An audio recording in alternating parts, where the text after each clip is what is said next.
Hello, everybody out there, and welcome to another episode of the Talk That Talk Show with me, Barry Holmes. I feel like just such an eventful week, and we almost weren't even able to record tonight, but pretty much we I told basically there's like a ring, and I don't know if you know what a ring is. Basically, it's like this little camera on the outside of your house, and pretty much you can watch anything and everything that goes on if people come up to your house, deliveries, or things of that nature. Another feature that they have on the ring is if they let you know about any potential like power outages or things that happen from time to time in your area. And we had actually found out that there was going to be a power outage coming up. And literally we set up everything just as normal. We actually had an episode before, I think it's called Power Surge, back before 100 episodes. But we had a situation before like this happen where, the power went out mid-show. So we decided to see if we could try and wait this out, see what's up. We got everything set up, and sure enough, right as we were about to start the show with some of the backup power, boom, everything just went off, so we were not able to start. But I think that it was a great segue, or kind of like a great way to relate it to everything that's kind of happened over this past week, where you kind of have expected the unexpected so much. So to be able to have a situation where we had the power outage and weren't able to actually start, to where we problem solved, we got the different laptop, we were trying to get the backup power, and at one point I remember my dad saying, he's like, yo, should we just shelf this for tomorrow? And I think that a lot of times this kind of, and trying to take it full head of steam and trying to problem solve certain things. So I think for us to be able to problem solve, to get this show on board and to survive the power surge, or whatever you want to call it, power outage, I think that was huge for us, because I think that for a lot of people like Ish, like my boy Alvin, like Gloria Penn Miles, like Robert Brantley Jr., there are really truly people that look forward to this show. And to get a phone call from Rob where he texts me and he says, yo man, quoting me on the Tim Anderson thing about protect your face, it just really validates why I come out here on the show, because people do listen, and I really appreciate you guys for listening into this show. And one of the biggest things that I talked to you guys about on the last episode that I was really looking forward to doing this year was competing in Battlebowl. And it was pretty much the culmination of everything that we've been trying to do UBA-wise, and to pretty much celebrate the entire season. It's this like long string of tournaments. And the one that I had the pleasure of competing in was the Unholy tournament, which a lot of people say is one of the best tournaments that Battlebowl has to offer and the UBA has to offer. And for those that don't know, Unholy is a tournament where you have 3 people from all different franchises, and one has to be of the opposite sex. So most times you see people with 2 guys and 1 girl, which is the format that we took.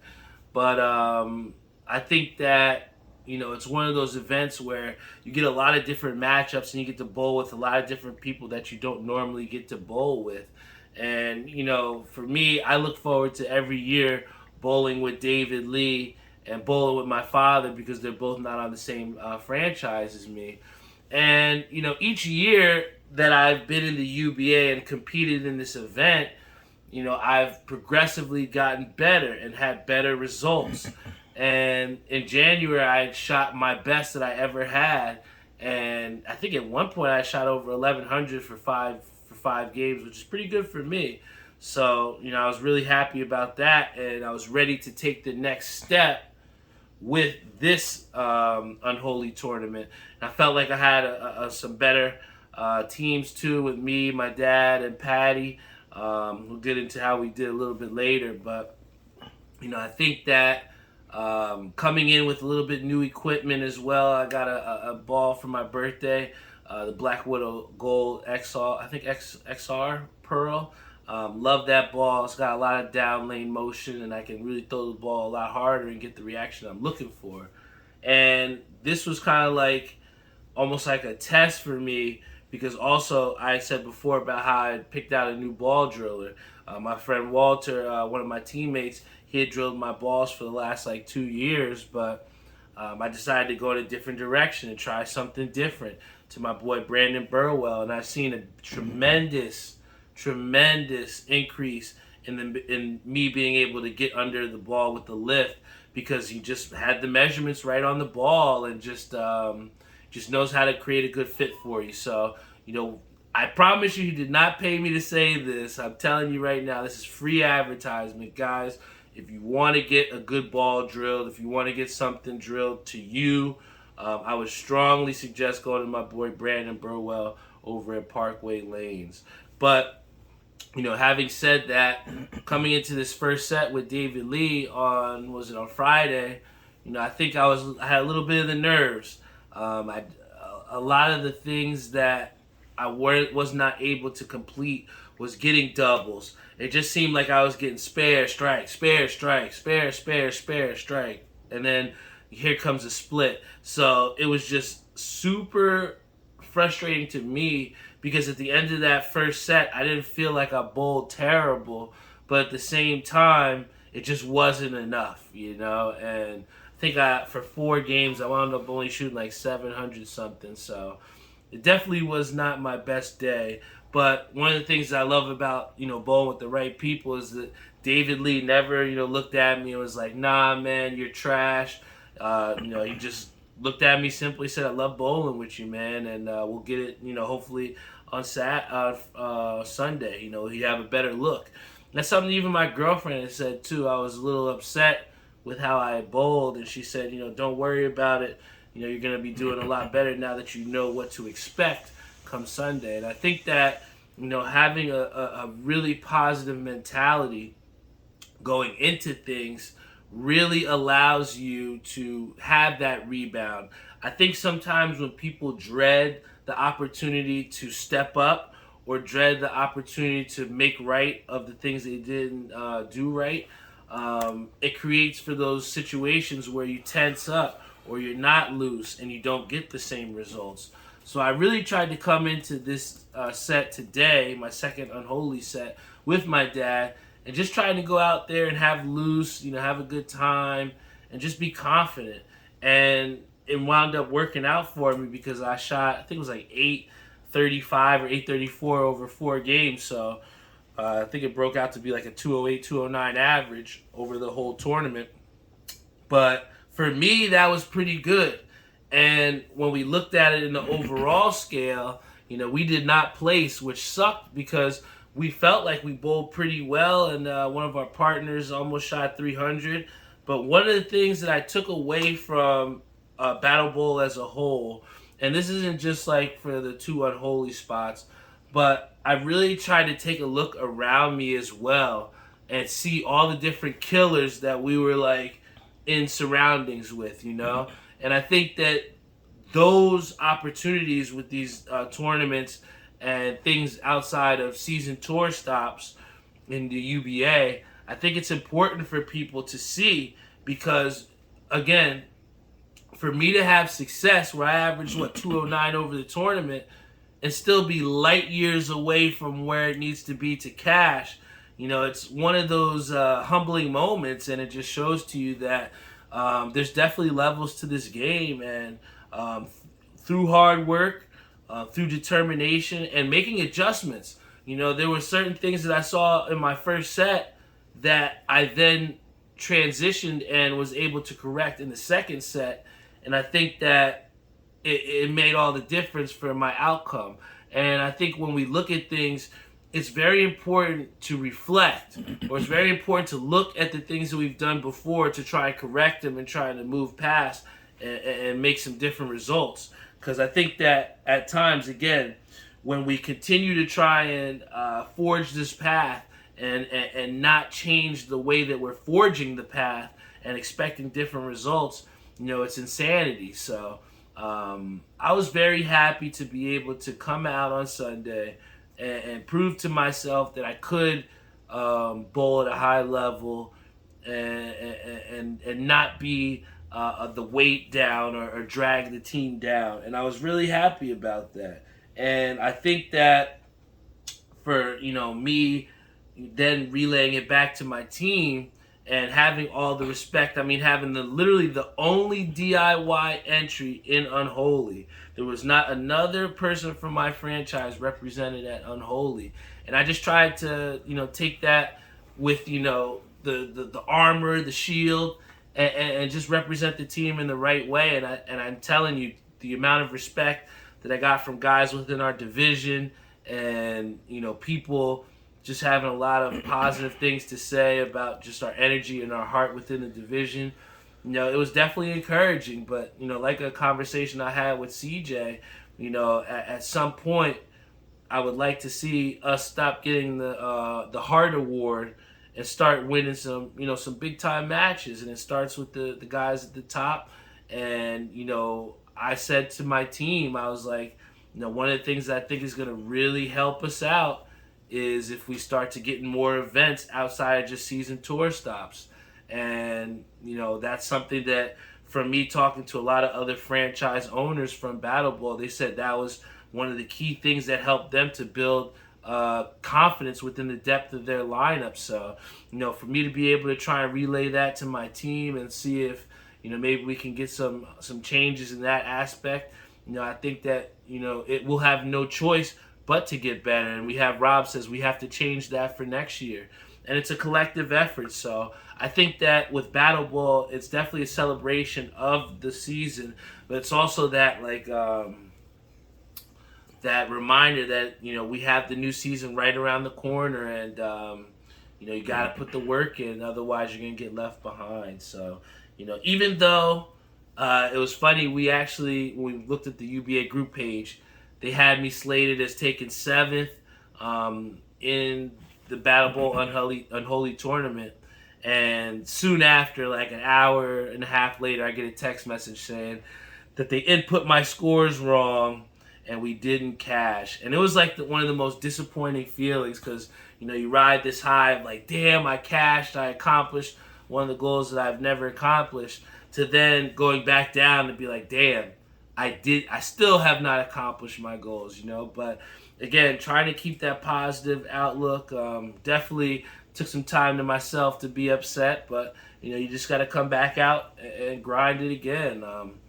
Dad said he didn't have his best performance, and one of the first things he said he wanted to do was go out there and try and practice again. So I think that we've instilled within each one of us, whether you're DIY, whether you're the Holmes family, or anyone related to us, anytime we have any type of I guess you could say just problems or anything to try and push past, we just try to find a problem, find a solution, and try and change it to make it a different outcome.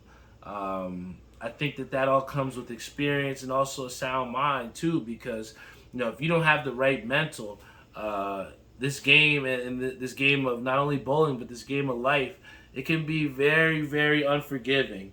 But I'm just happy to have gotten the experience. I'm happy to have bowled with my father. I'm happy to bowl with David Lee. See all the different people in attendance. Anybody that bowls UBA, I strongly suggest recruiting. Talking to people earlier in your league, trying to make some friends. Don't just go there to bowl and then go home.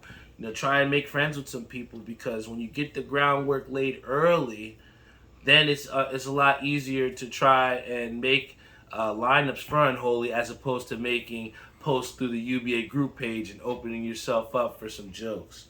But I know that the summer is midway through here, and actually we're pretty much at the end of summer. And one of the things that kind of we have to start talking about now is the end of the summer, is this WNBA playoff picture. It's funny because now I've been having my dad come to me and he's like, yo, I watched the the Liberty game not too long ago, man. Did you know Sabrina Ionescu was shooting, and she had about 4 or 3 3-pointers? So it's funny to have my dad updating me about the WNBA, and it just seems, again, on the same common theme, that more and more people are watching this better quality basketball. But real quick, just to update people here, I just want to let y'all know what the playoff picture is looking like right now and what you can kind of look to expect towards the end of the season leading into the playoffs. I mean, the number one story that we got to talk about is the Las Vegas Aces. They are undoubtedly the best WNBA team in the league right now. Top to bottom, they look like a team that can outscore you, and when they put the defensive clamps on you, it can be a long night for you. So I like with the likes of Asia Wilson, Kelsey Plum, Chelsea Gray, Jackie Young. They've been there before. They've done this. So I think until a team, can show that they can beat this team 4 times in a playoff series, or 3 times, whether it's 5 or 7 games, it's going to be extremely hard to do that. So I'm looking to see. I mean, right now the Aces are in the number 1 seed, and justifiably so. But then we just talked about them last Sunday. The New York Liberty are sitting in the 2 slot. I had the chance of seeing them beat the Aces by over 40 points last week. And, it's hard to rule them out as a potential contender when you do that to the defending champions, what they did. So the Liberty, with the combination of Sabrina Ionescu, you also add Breanna Stewart in there, who's a MVP candidate. It's going to be very difficult to potentially take them out of the Eastern Conference. I think they're an Eastern Conference favorite here. And Jonquel Jones is somebody that a lot of people should be looking at on their radar. If you are a bettor, you should always look to take the over on the Jonquel rebounds line, because this woman can ball. I mean, she is an absolute monster on the glass. And I think that is a deciding factor as far as what will help the Liberty to potentially beat the Aces if it comes down to it. Because if we look in the games that the Aces have lost, they've lost because they got muscled inside. Asia Wilson is definitely tough, but with the loss of Candace Parker and not having her come back from injury, it's really made it difficult for the Aces to defend that inside like they really like to. So, if we can see Candace Parker come back here and see the cohesion come back within that interior defense, then I think the Liberty are going to have a lot of time to try and beat them if we come to WNBA Finals time.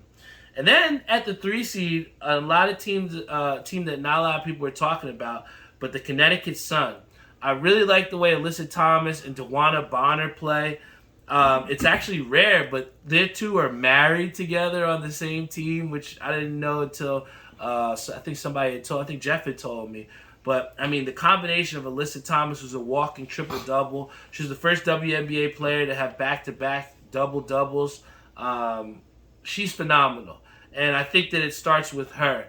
And if teams can neutralize Alyssa Thomas, then stopping at DeWanna Bonner, Diogene Carrington becomes a little bit easier, right? So, the Connecticut Sun are very good. They're a 20-plus win team. But out of the 20-plus wins teams, this is the team that I have the least confidence in moving forward. And then you have, at the 4 seed, this is a literal coin flip, the Dallas Wings. I mean, you got Satu Sabali, Arike Gumbawale, Natasha Howard. These women can ball, but they just cannot ball consistently together at the same time. And I think that's what's most frustrating, because out of all the teams besides the Liberty, they've probably played the Aces the toughest, and they can score with them. They can score with the best of the teams in the WNBA, but it just comes down to a consistency factor with the Dallas Wings. And if it comes down to the right playoff matchup, this team might be on my upset alert as far as getting upset. And then when you talk about 5 to 8, and we'll put the 9 seed in there because they're tied in games behind.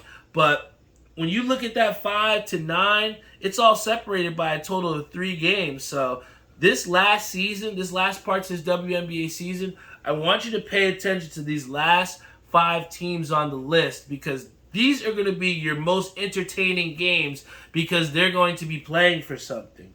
Number 5 is the Atlanta Dream. This team was very hot about a month ago, but they've really sputtered and really struggled on the road.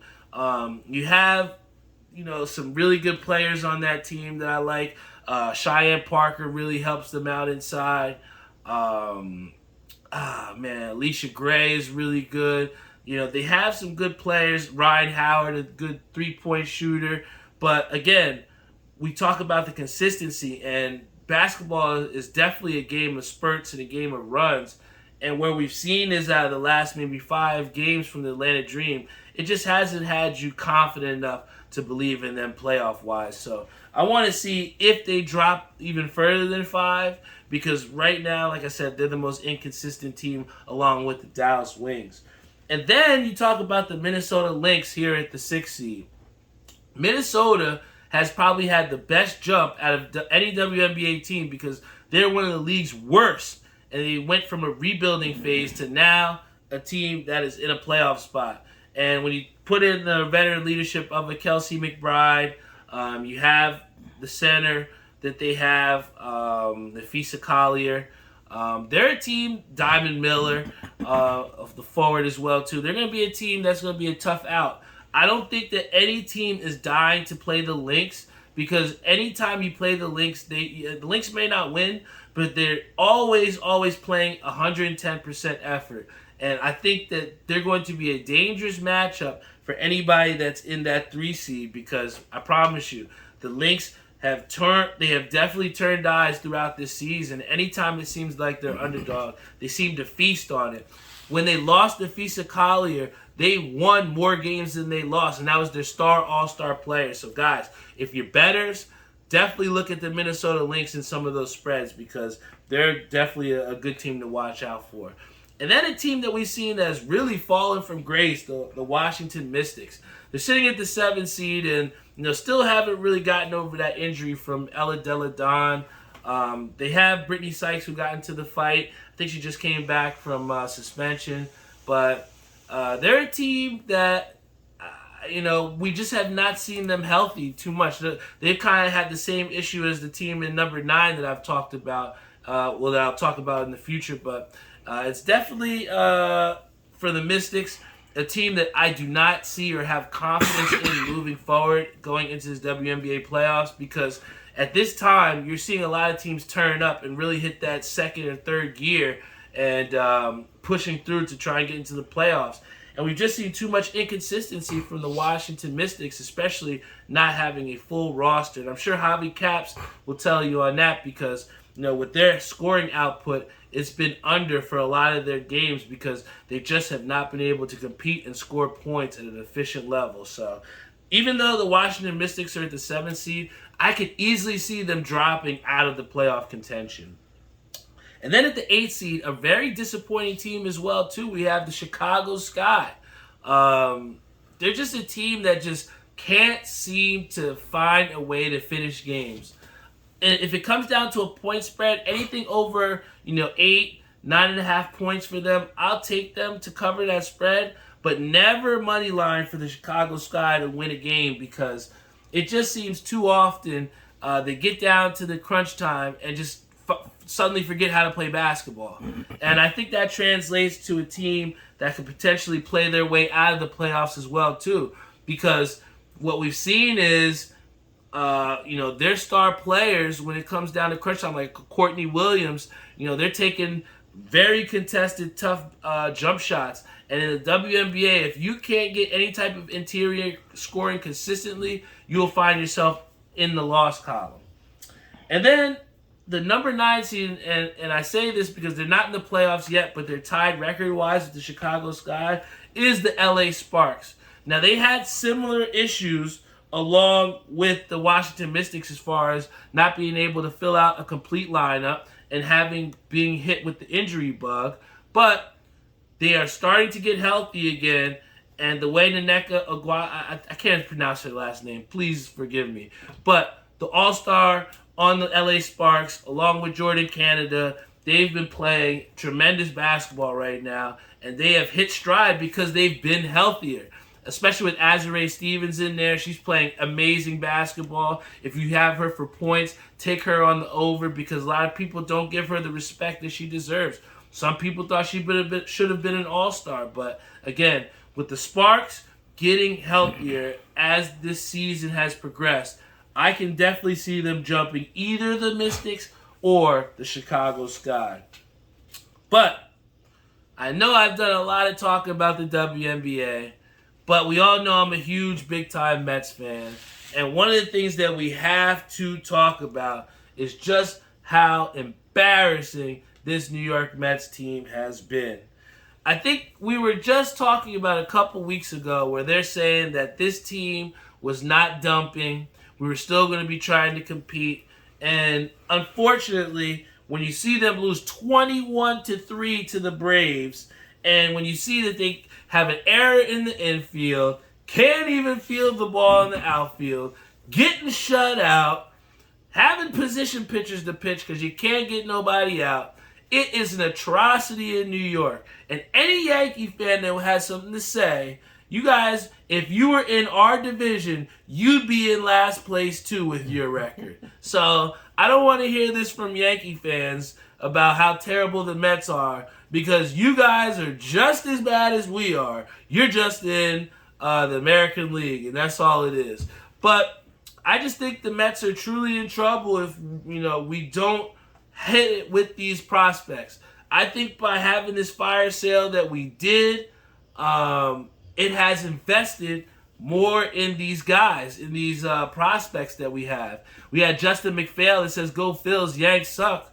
I have to agree with you on the Yankees suck, but the Phillies are another team that I think that we could say at this point could be a little bit of a disappointment. I think Aaron Nola, before the injury, wasn't pitching his best, and really the guy that they got in their trade who pitched a no-hitter for him, I think it really helped out the Phillies to try and make that wild card push because what we saw from them was the bats weren't hot. Bryce Harper was still dealing with his issues. He's still trying to figure out how to play first base at a high level. He goes, last 60 games, though, only Braves better. It's true. I think this is the Braves division to lose. I think when it comes down to it, if you ask me what are the best teams in the National League that I want to watch out for, I think that we've seen the Reds have kind of fizzled off a little bit. The Cubs aren't as hot as what they had in that couple streak from before. I think the Braves are the team to beat. And suddenly, the Dodgers are surging again. I think people are starting to invest a little bit more stock in the Dodgers. I think on the American League side of things, the Astros have been playing a lot better baseball.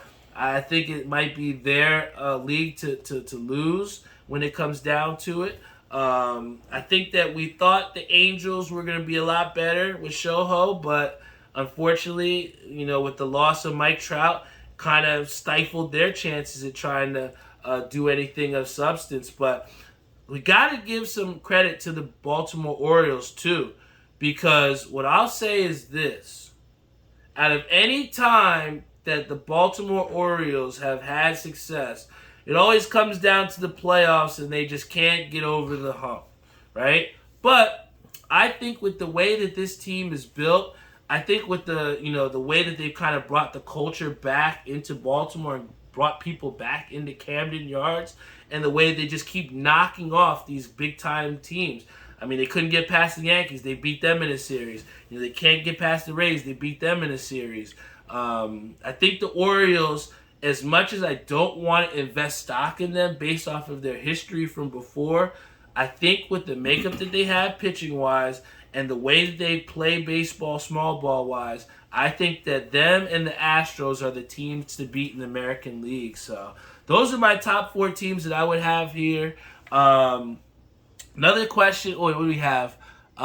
Justin, who says, best shot in the last 20 years for the Orioles. I got to agree with that. It says the Orioles are so tough. I really like Adley and my boy Felix Bautista. Yo, Adley Rutschman had one of the best performances in home run derby history. When I came back home, one of the first things my dad said was like, "Yo, did you see that guy switch hit and hit the home runs from both sides of the plate?" I don't think we're ever going to see that happen in the home run derby again, but that was really dope. And it just shows the future is bright in Baltimore. But one of the questions that some person asked me was, who would be my MLB MVP? And I think it's without question, this is Shohei Ohtani's award to lose. Oh, yeah. He has pitched pretty well. You know, the strikeouts, he's definitely shown that he's pitched well past that blister injury that he had before All-Star break. You know, the hitting, forget about it. This guy is hitting at an ungodly level. And, you know, for most people, he's literally trying to play his way into that big contract next season. But, you know, I think that the way Shohei Ohtani is, with him being able to command both sides of the ball, he is a generational talent. And he's the shoe-in for the MVP. I knew somebody was going to say this, but we have Ishabod Crane who says Ronald Acuna. What he's been doing on the base path as far as stealing bases, hitting home, you know, I think he's hitting over 330 this year as well. The RBIs are up there. Ronald Acuna is what you're looking for when you're starting a franchise player. And I think if it wasn't for Shohei Ohtani being as dominating as he is on both sides of the baseball, I think this would be also another shoe-in for an MVP. But I think somebody that has not been getting the respect that they deserve, who I would put in the MVP race, is on the same team as Ronald Acuna.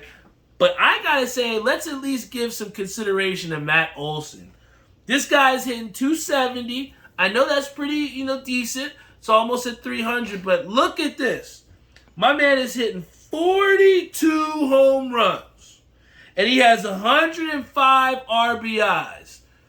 This guy should definitely get some consideration because both in home runs and in RBIs, I believe he's leading the league. So, Matt Olson is somebody that I think we need to give a little bit more credit to. And unfortunately, because of Shohei Ohtani's greatness, both pitching and hitting, we're going to overlook Matt Olson. But he is having a huge career because who would have thought with the Braves losing Freddie Freeman, you gain Matt Olson who's hitting 40-plus dingers and you're not losing shit. So I'm telling you, Matt Olson is somebody that is huge for the Braves and is somebody who should get just as much MVP consideration as Ronald Acuna.